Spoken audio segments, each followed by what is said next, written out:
નમસ્કાર મિત્રો, ભારત અને ઓસ્ટ્રેલિયાની રમાયેલી ચેમ્પિયન ટ્રોફીની સેમિફાઇનલમાં ઓસ્ટ્રેલિયાએ પ્રથમ બેટિંગ કરીને 264 રન બનાવ્યા હતા, જેમાં ટ્રેન્ટ સ્મિથ 50 મારી હતી.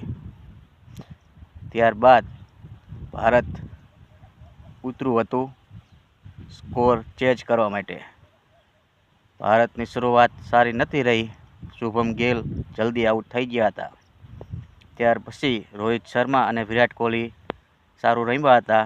બાદમાં રોહિત શર્મા પણ આઉટ થઈ ગયો હતો.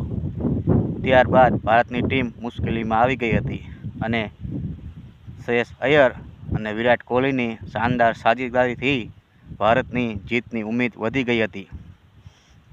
લાસ્ટમાં હાર્દિક પાંડ્યાએ 3 સિક્સર મારી હતી અને ભારતને એકતરફા મુકાબલો જીત તરફ લાવી દીધો હતો. અને વિનિંગ શોટ કેએલ રાહુલે 6 મારી અને ભારતને મેચ જીતાવી હતી. તેમ ભારત ચેમ્પિયન ટ્રોફી 2025ની ફાઇનલમાં પહોંચી ગયું છે અને આજે રમાવાની છે ન્યૂઝીલેન્ડ અને સાઉથ આફ્રિકા વચ્ચે સેમિફાઇનલ, જેમાં જે જીતશે એ ટીમ સામે ભારત 9 તારીખ આગળ ફાઇનલ મેચ રમશે. બપોરે 2:30 વાગ્યે ચાલુ થાય છે. આ હતા આજના સમાચાર.